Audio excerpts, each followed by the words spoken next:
MUDA site ಹಂಚಿಕೆ ಅಕ್ರಮ ಪ್ರಕರಣದಲ್ಲಿ ಮುಖ್ಯಮಂತ್ರಿಯವರಿಗೆ ಲೋಕಾಯುಕ್ತ ಕ್ಲೀನ್ ಚಿಟ್ ಕೊಟ್ಟಿದೆ. ಸಿಎಂ ಕುಟುಂಬಕ್ಕೂ ಕೂಡ ಕ್ಲೀನ್ ಚಿಟ್ ನೀಡಿರುವ ವರದಿಯನ್ನು ಈಗಾಗಲೇ ಜನಪ್ರತಿನಿಧಿಗಳ ಕೋರ್ಟ್ಗೆ ಸಲ್ಲಿಕೆ ಮಾಡಲಾಗಿದೆ. ಇನ್ನೊಂದು ಕಡೆಯಲ್ಲಿ ಹೈಕೋರ್ಟ್ನಲ್ಲಿ ಮುಚ್ಚಿದ ಲಕೋಟೆಯಲ್ಲಿ ಇಡಿ ತನಿಖಾ ವರದಿ ಸಲ್ಲಿಕೆಯಾಗಿದೆ. ಜಾರಿ ನಿರ್ದೇಶನಾಲಯದ ಭಯ ಸಿಎಂ ಕುಟುಂಬವನ್ನು ಕಾಡೋದಕ್ಕೆ ಶುರುವಾಗಿದೆ.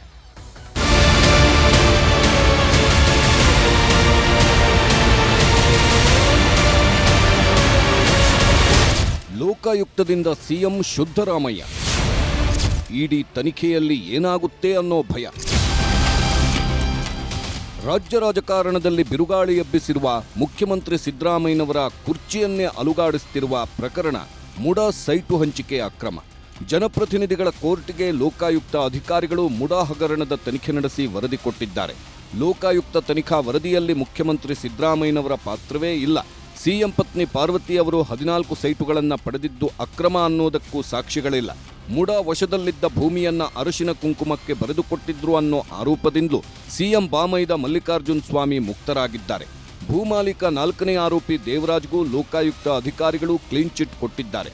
ನನ್ನ ರಾಜಕೀಯ ಜೀವನದಲ್ಲಿ ಕಪ್ಪು ಚುಕ್ಕೆ ಇಲ್ಲ ಅಂತಿದ್ದ ಮುಖ್ಯಮಂತ್ರಿ ಸಿದ್ದರಾಮಯ್ಯ ಈಗ ಶುದ್ಧರಾಮಯ್ಯ ಆಗಿದ್ದಾರೆ. ಆದರೆ ಜಾರಿ ನಿರ್ದೇಶನಾಲಯ ತನಿಖೆಯಲ್ಲಿ ಈಗಲೂ ಮುಖ್ಯಮಂತ್ರಿ ಸಿದ್ದರಾಮಯ್ಯನವರೇ ಮೊದಲ ಆರೋಪಿ.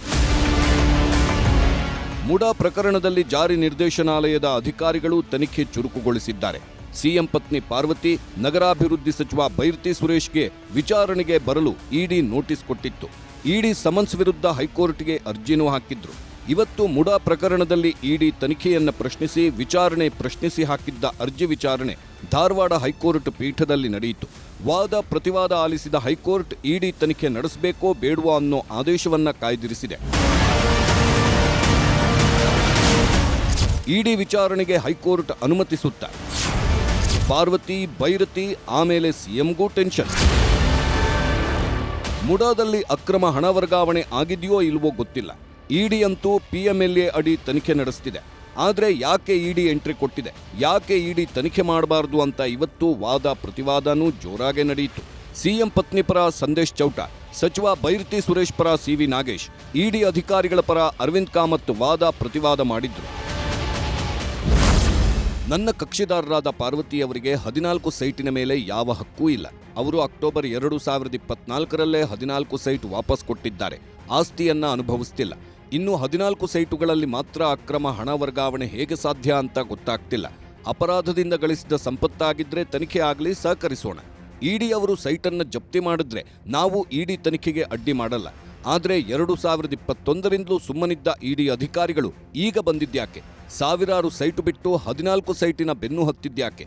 ಲೋಕಾಯುಕ್ತ FIR ಹಾಕಿದ 4 ದಿನಕ್ಕೆ ಇಡಿ ECIR ಹಾಕಿದ್ದು ದುರುದ್ದೇಶದಿಂದ ಕೂಡಿದೆ. ಆಶ್ಚರ್ಯ ಅಂದ್ರೆ ಇಲ್ಲಿವರೆಗೂ ಲೋಕಾಯುಕ್ತದವರು ಮಾಡಿರುವ ತನಿಖೆಯನ್ನೇ ಇಡಿ ಪುನರಾವರ್ತಿಸಿದೆ. ಇಡಿ ತನಿಖೆಯೇ ಅಪ್ರಸ್ತುತ ಮತ್ತು ಕಾನೂನು ಬಾಹಿರ. ಅದಕ್ಕೆ ಮುಡಾ ಕೇಸ್ನಲ್ಲಿ ಇಡಿ ತನಿಖೆಯನ್ನೇ ವಜಾ ಮಾಡಬೇಕು. ಇದು ಹೈಕೋರ್ಟ್ನಲ್ಲಿ ವಕೀಲ ಸಂದೇಶ್ ಚೌಟ ಸಿಎಂ ಪತ್ನಿ ಪರವಾಗಿ ಮಂಡಿಸಿದ ವಾದದ ಪ್ರಮುಖಾಂಶಗಳು. ಸಂದೇಶ್ ಚೌಟ ವಾದದ ಮಧ್ಯೆ ಸಚಿವ ಬೈರತಿ ಸುರೇಶ್ಗೂ ಈ ಪ್ರಕರಣಕ್ಕೂ ಸಂಬಂಧವಿಲ್ಲ ಅಂತ ಹಿರಿಯ ವಕೀಲ CV ನಾಗೇಶ್ ವಾದ ಮಂಡಿಸಿದ್ರು. ಆಮೇಲೆ ಇಡಿ ಅಧಿಕಾರಿಗಳ ಪರ ASG ಅರವಿಂದ್ ಕಾಮತ್ ಪ್ರತಿವಾದಕ್ಕಿಳಿದ್ರು. ಮುಡಾದಲ್ಲಿ ನಿಯಮ ಉಲ್ಲಂಘಿಸಿ ಸೈಟು ಹಂಚಲಾಗಿದೆ. ರಾಜಕಾರಣಿಗಳು, ಅಧಿಕಾರಿಗಳು ಸೈಟ್ ಪಡೆದಿದ್ದಾರೆ. ಸಂಬಂಧಿಕರ ಹೆಸರಲ್ಲೇ ಸೈಟುಗಳ ಖರೀದಿಯಾಗಿದೆ. ಉದ್ಯಮಿಗಳು, ಆಪ್ತ ಸಹಾಯಕರ ಹೆಸರಲ್ಲೂ ಸೈಟು ಮಾಡಿಕೊಂಡಿದ್ದಾರೆ. 1990ರಿಂದ ಮುಡಾದಲ್ಲಿ ಹತ್ತಿರ 5,000 ಕೋಟಿ ಮೊತ್ತದಷ್ಟು ಸೈಟುಗಳ ಹಗರಣದ ಬಗ್ಗೆ ದೂರು ಬಂದಿದ್ದು ತನಿಖೆ ಆಗ್ತಿದೆ. ಇಡಿ ಅಧಿಕಾರಿಗಳು ಆತುರದಲ್ಲಿ ಬಂದಿಲ್ಲ, ಸಾಕ್ಷಿ ಇರೋದಕ್ಕೆ ಬಂದಿರೋದು. ಪಾರ್ವತಿ ಅವರು ಮತ್ತು ಬೈರತಿ ಸುರೇಶ್ ಅವರಿಗೆ ಇದೇ ವಿಷಯದಲ್ಲಿ ಮಾಹಿತಿ ನೀಡಲು ಬನ್ನಿ ಅಂತಷ್ಟೇ ಸಮನ್ಸ್ ನೀಡಿದ್ದು. ಪಾರ್ವತಿ, ಬೈರತಿ ಸುರೇಶ್ ಅವರನ್ನ ಬಂಧಿಸೋದಕ್ಕಲ್ಲ. ಸೈಟು ಹಂಚಿಕೆಯಲ್ಲಿ ತಪ್ಪು ಮಾಡದಿದ್ರೆ ತನಿಖೆಗೆ ಸಹಕರಿಸಬಹುದಲ್ಲವೇ? ಹಿಂದೇಟ್ಯಾಕೆ? ಇಡಿ ಅಧಿಕಾರಿಗಳು ಒಟ್ಟು 1708 ಅಕ್ರಮ ಸೈಟು ಪತ್ತೆ ಮಾಡಿದ್ದಾರೆ. ಈಗಾಗಲೇ ಜಾರಿ ನಿರ್ದೇಶನಾಲಯ 160 ಸೈಟುಗಳನ್ನು ಅಕ್ರಮ ಅಂತ ಗುರುತಿಸಿ ಮುಡಾಗೆ ವಾಪಸ್ ಕೊಡಿಸಿದೆ.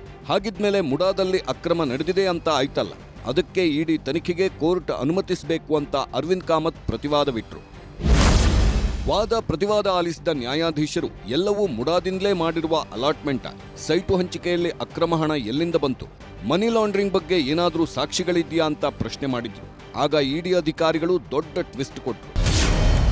ಮುಡಾದಲ್ಲಿ ಅಕ್ರಮ ಹಣವರ್ಗಕ್ಕೆ ಇದೆಯಂತೆ ಸಾಕ್ಷಿ. ಮುಚ್ಚಿದ ಲಕೋಟೆಯಲ್ಲಿ ಕೋರ್ಟ್ಗೆ ರಿಪೋರ್ಟ್. ಜಾರಿ ನಿರ್ದೇಶನಾಲಯದವರು ಮುಚ್ಚಿದ ಲಕೋಟೆಯಲ್ಲಿ ಹೈಕೋರ್ಟ್ಗೆ ವರದಿ ಕೊಟ್ಟಿದ್ದಾರೆ. ಮುಖ್ಯಮಂತ್ರಿ ಸಿದ್ದರಾಮಯ್ಯನವರ 14 ಸೈಟುಗಳಿಂದ ಹಿಡಿದು ಮುಡಾದಲ್ಲಿ ಇಲ್ಲಿವರೆಗೂ ಆಗಿರುವ ಸೈಟು ಹಂಚಿಕೆ, ಅದರಲ್ಲಿ ನಡೆದಿರುವ ಅಕ್ರಮಗಳು, ಅಧಿಕಾರಿಗಳು, ಶಾಸಕರು, ಸಚಿವರು, ಸರ್ಕಾರದ ಪಾತ್ರ, ಉದ್ಯಮಿಗಳು, ಏಜೆಂಟ್ಗಳ ಪಾತ್ರ ಏನು, ಇಲ್ಲಿಯವರೆಗೂ ನಡೆದ ವಿಚಾರಣೆಯಲ್ಲಿ ಯಾರೆಲ್ಲ ವ್ಯಕ್ತಿಗಳು ಪ್ರಭಾವಿ ಜನನಾಯಕರ ಬಗ್ಗೆ ಏನೆಲ್ಲ ಆರೋಪ ಮಾಡಿದ್ದಾರೆ ಅನ್ನೋ ತನಿಖಾ ವರದಿಯನ್ನ ಹೈಕೋರ್ಟ್ಗೆ ಸಲ್ಲಿಸಿದೆ. ಮುಚ್ಚಿದ ಲಕೋಟೆಯಲ್ಲಿ ಹೈಕೋರ್ಟ್ಗೆ ಇಡಿ ಅಧಿಕಾರಿಗಳು ತನಿಖಾ ವರದಿ ಕೊಡುತ್ತಿದ್ದಂತೆ ವಾದ ಪ್ರತಿವಾದ ಮುಗಿದಿದ್ದು ಆದೇಶವನ್ನ ಹೈಕೋರ್ಟ್ ಕಾಯ್ದಿರಿಸಿದೆ. ಮುಡಾದಲ್ಲಿ ಸಿಎಂ ಸಿದ್ದರಾಮಯ್ಯ, ಜನಪ್ರತಿನಿಧಿಗಳ ಕೋರ್ಟ್ಗೆ ಲೋಕಾ ವರದಿ. ಇಡಿ ತನಿಖೆಗೆ ಹೈಕೋರ್ಟ್ ಅನುಮತಿಸುತ್ತೋ ಇಲ್ವೋ ಗೊತ್ತಿಲ್ಲ. ಆದರೆ ಮುಡಾ ಅಕ್ರಮ ಸೈಟು ಹಂಚಿಕೆ ಪ್ರಕರಣದಲ್ಲಿ ಲೋಕಾಯುಕ್ತ ಅಧಿಕಾರಿಗಳು ತನಿಖೆ ಮುಗಿಸಿದ್ದಾರೆ. ಸಿಎಂ ಕುಟುಂಬಕ್ಕೆ ಕ್ಲೀನ್ ಚಿಟ್ ಕೊಟ್ಟಿದ್ದು ಜನಪ್ರತಿನಿಧಿಗಳ ಕೋರ್ಟ್ಗೂ ವರದಿ ಸಲ್ಲಿಸಿದ್ರು. ಒಟ್ಟು 11,200 ಪುಟಗಳ ತನಿಖಾ ವರದಿಯನ್ನ ಲೋಕಾಯುಕ್ತ ಟೀಮ್ ಕೋರ್ಟ್ಗೆ ಸಲ್ಲಿಸಿದೆ. ಬಿ ರಿಪೋರ್ಟ್ ಎಂದು ಉಲ್ಲೇಖಿಸಿ ವರದಿ ಸಲ್ಲಿಸಿದ್ದು ಲೋಕಾಯುಕ್ತದಿಂದ 50 ಜನರ ಹೇಳಿಕೆ ದಾಖಲಿಸಲಾಗಿದೆ. ಇದರಲ್ಲಿ 14 ಸೈಟುಗಳ ಹಂಚಿಕೆಯಲ್ಲಿ ಅಕ್ರಮ ನಡೆದಿಲ್ಲ, ಸಿಎಂ ಮತ್ತು ಸಿಎಂ ಕುಟುಂಬ ಭಾಗಿದಾರರು ಅನ್ನೋದಕ್ಕೆ ಸಾಕ್ಷ್ಯಾಧಾರವಿಲ್ಲ ಅಂತ ನಮೂದಿಸಿದೆ. ಅಷ್ಟೇ ಅಲ್ಲ, 14 ಸೈಟು ವಿವಾದದ ಬಗ್ಗೆ ಸಂಪೂರ್ಣ ವರದಿ ನೀಡಲಾಗಿದ್ದು ಮುಡಾದಿಂದ ಇನ್ನೂ ಸಾವಿರಾರು ಸೈಟು ಹಂಚಿಕೆ ಆಗಿದೆ. 2016ರಿಂದ 2024ರವರೆಗೆ ಹಂಚಿದ ಸೈಟ್ಗಳ ತನಿಖೆ ನಡೆಯುತ್ತಾ ಇದೆ. 50:50 ಅನುಪಾತದಲ್ಲಿ ನಿವೇಶನ ಹಂಚಿಕೆ ಬಗ್ಗೆ ತನಿಖೆ ಆಗ್ತಿದ್ದು ಕಲಂ 173ರಡಿ ವರದಿ ಸಲ್ಲಿಸಲು ಕೋರ್ಟ್ನಿಂದ ಟೈಮ್ ಕೇಳಿದ್ದಾರೆ ಲೋಕಾಯುಕ್ತ ಅಧಿಕಾರಿಗಳು. ಲೋಕಾಯುಕ್ತ ಪೊಲೀಸರು ಸಿದ್ದರಾಮಯ್ಯನವರು ಮುಡಾ ಹಗರಣದಲ್ಲಿ ಭಾಗಿಯಾಗಿಲ್ಲ, ಅವರು ಸಿದ್ದರಾಮಯ್ಯ ಅಂತ ವರದಿ ಕೊಡ್ತಿದ್ದಂತೆ ರಾಜಕೀಯನೂ ಜೋರಾಯಿತು. ಬಿಜೆಪಿ ಜೆಡಿಎಸ್ ಕುತಂತ್ರಕ್ಕೆ ಸಿಎಂ ಬಲಿಯಾಗಲ್ಲ, ಲೋಕಾಯುಕ್ತ ವರದಿ ನೈಜತೆಯಿಂದ ಕೂಡಿದೆ ಅಂತ ಕಾಂಗ್ರೆಸ್ ನಾಯಕರು. ಲೋಕಾಯುಕ್ತದಿಂದ ಕ್ಲೀನ್ ಚಿಟ್ ಸಿಗುತ್ತೆ ಅನ್ನೋದು ಮೊದಲೇ ಗೊತ್ತಿತ್ತು, ಇದೆಲ್ಲ ಪೂರ್ವ ಸಿದ್ಧತೆ ಅಂತ ಬಿಜೆಪಿ ಅವರು ಮಾತಿನ ಸಮರಕ್ಕಿಳಿದ್ರು. ಏನಾದ್ರು ಅವ್ರು ಫೈಟ್ ಮಾಡ್ಕೊಳ್ಳಿ, ಇಡೀ ಸ್ಕೂಲಿ ಏನು ನಮ್ಗೇನು ಗೊತ್ತಿಲ್ವಾ?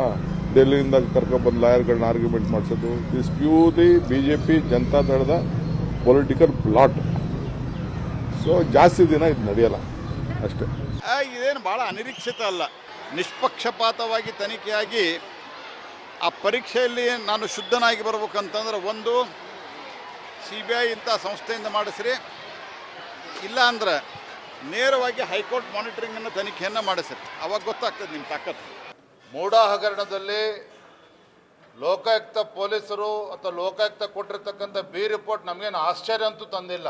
ರಾತ್ರಿ 8 ಗಂಟೆಗೆ 9 ಗಂಟೆಗೆ ಮುಖ್ಯಮಂತ್ರಿಗಳ ಕುಟುಂಬಸ್ಥರು ಏನೋ ಮಾವನ ಮನೆಗೆ ಹೋಗಿ ಬಂದಂಗೆ ಅಲ್ಲಿ ಲೋಕಾಯುಕ್ತ ತನಿಖೆ ಸಂಸ್ಥೆಗೆ ಭೇಟಿಯನ್ನು ಕೊಡ್ತಾ ಇದ್ರು. ಯಾವ ರೀತಿಯಲ್ಲಿ ತನಿಖೆ ನಡೆದಿದೆ ಅಂತೇಳಿ ಇದರಲ್ಲೇ ಗೊತ್ತಾಗ್ತದೆ.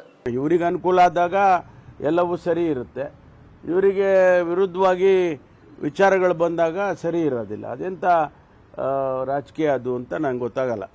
ಹೈಕೋರ್ಟೇ ಬೇಡ ಅಂತ ಹೇಳುವಾಗ ಅವ್ರು ಮತ್ತೆ ಹೋಗಲಿ ಕೋರ್ಟಿಗೆ. ಇದರಲ್ಲಿ ಏನು ಜನಕ್ಕೇನು ಆಶ್ಚರ್ಯ ಇಲ್ಲ. ಕಾಂಗ್ರೆಸ್ ಸರ್ಕಾರ ಅಧಿಕಾರವನ್ನು ಉಳಿಸ್ಕೊಳ್ಳಿಕ್ಕೆ ಯಾವ ವ್ಯವಸ್ಥೆಯನ್ನು ಕೂಡ ಬುಡಮೇಲು ಮಾಡುತ್ತೆ. ಲೋಕಾಯುಕ್ತವನ್ನು ಹತ್ಯೆ ಮಾಡಿದಂಥ ವ್ಯಕ್ತಿ ಯಾರಪ್ಪ ಅಂತಂದ್ರೆ ಇದೇ ಸಿದ್ದರಾಮಯ್ಯನವರು. ACB ಅಂತ ತಂದಿದ್ದು ಲೋಕಾಯುಕ್ತನ ಹತ್ಯೆ ಮಾಡೇ ತಂದಿದ್ದಲ್ವಾ? ಟೀಕೆ ಟಿಪ್ಪಣಿನ ಮಾಡಿದ್ರು, ಇಲ್ಲಿನ ಪಾದಯಾತ್ರೆನೂ ಮಾಡಿದ್ರು. ಆ ಜವಾಬ್ದಾರಿ ಯಾರು ತಗೋಬೇಕು? ಜನತಾ ದಳದವರು, BJP ಅವ್ರು ತಗೋಬೇಕು. ಸೊ ಯಾವುದು ಇವ್ರದ್ದು ಇಲ್ಲಿ ಇಂಪ್ಲೂಯೆನ್ಸ್ ಕಾಣ್ತಾ ಇಲ್ಲ ಅಂತೇಳಿ ಲೋಕಾಯುಕ್ತ ಪೊಲೀಸು ವರದಿ ಕೊಟ್ಟಿದ್ದಾರೆ. ಇಷ್ಟೆಲ್ಲ ಆದಮೇಲೆ ಬಹುಶಃ ಇದರ ಹೊಣೆನ ಇವರೇ ಹೊರಬೇಕಾಗುತ್ತೆ, BJP ಜನತಾ ದಳ. ತರಾತುರಿಲಿ ಈ ಥರ ಕೊಡೋಂಥದ್ದನ್ನು ನೋಡಿದರೆ ಏನು 4 ಜನ ದೂರುದಾರ ನಾವು ಕೇಳಿದ್ದು, CM ಅವರು ಇರ್ಬೋದು, ಅವರ ಪತ್ನಿಯವರು ಮಲ್ಲಿಕಾರ್ಜುನಯ್ಯನವರು ಇರ್ಬೋದು, ದೇವರಾಜ್ ಅವ್ರ ಬಗ್ಗೆ ಅವರಿಗೆ ಕ್ಲೀನ್ ಚಿಟ್ ಕೊಡೋ ಉದ್ದೇಶದಿಂದಲೇ ಈ ಒಂದು ರಿಪೋರ್ಟನ್ನು ತರಾತುರಿಲಿ ಸಲ್ಲಿಸಿದ್ದಾರೆ ಅಂತಕ್ಕಂಥದ್ದು ಮೇಲ್ನೋಟಕ್ಕೆ ಕಾಣ್ತಾ ಇದೆ. ಲೋಕಾಯುಕ್ತ ಕ್ಲೀನ್ ಚಿಟ್ ಕೊಟ್ಟಿರೋದು ರಾಜಕೀಯ ಜಟಾಪಟಿಗೆ ಕಾರಣವಾಗಿದೆ. ಸದ್ಯಕ್ಕೆ ಮುಖ್ಯಮಂತ್ರಿ ಸಿದ್ದರಾಮಯ್ಯನವರು ಮುಡಾ ವಿಚಾರದ ಬಗ್ಗೆ ಏನೂ ಮಾತಾಡಲಿಲ್ಲ, ಪ್ರಶ್ನೆ ಕೇಳಿದ್ರೂ ಉತ್ತರ ಕೊಡಲಿಲ್ಲ. ಏನೇ ಆಗಲಿ ಮುಡಾ ಪ್ರಕರಣದಲ್ಲಿ ಮುಖ್ಯಮಂತ್ರಿ ಮತ್ತು ಮುಖ್ಯಮಂತ್ರಿಗಳ ಕುಟುಂಬಕ್ಕೆ ಲೋಕಾಯುಕ್ತ ಕ್ಲೀನ್ ಚಿಟ್ ಕೊಟ್ಟಾಗಿದೆ. ಜಾರಿ ನಿರ್ದೇಶನಾಲಯ ವಿಚಾರಣೆಗೆ ಹೈಕೋರ್ಟ್ ಅನುಮತಿಸುತ್ತಾ ಇಲ್ವಾ ಅನ್ನೋ ಆದೇಶ ಬರಬೇಕಿದ್ದು ಹೈಕೋರ್ಟ್ ಇಡಿ ತನಿಖೆಗೆ ಅಸ್ತು ಅಂದಿದ್ದೇ ಆದ್ರೆ ಅದು ಮುಖ್ಯಮಂತ್ರಿಗಳಿಗೆ ರಾಜಕೀಯವಾಗಿ ದೊಡ್ಡ ಹಿನ್ನಡೆಯಾಗೋದು ಶತಸಿದ್ಧ. ಇಡಿ ತನಿಖೆಗೆ ಹೈಕೋರ್ಟ್ ಅನುಮತಿ ಕೊಡದೇ ಹೋದ್ರೆ ಅದು ಸಿದ್ದರಾಮಯ್ಯ ಅನ್ನೋ ಮಾತಿಗೆ ಮತ್ತಷ್ಟು ಬಲ ಬರಲಿದೆ. ನೋಡೋಣ ಹೈಕೋರ್ಟ್ ಆದೇಶ ಏನಾಗುತ್ತೆ ಅಂತ. Bureau report, news 18.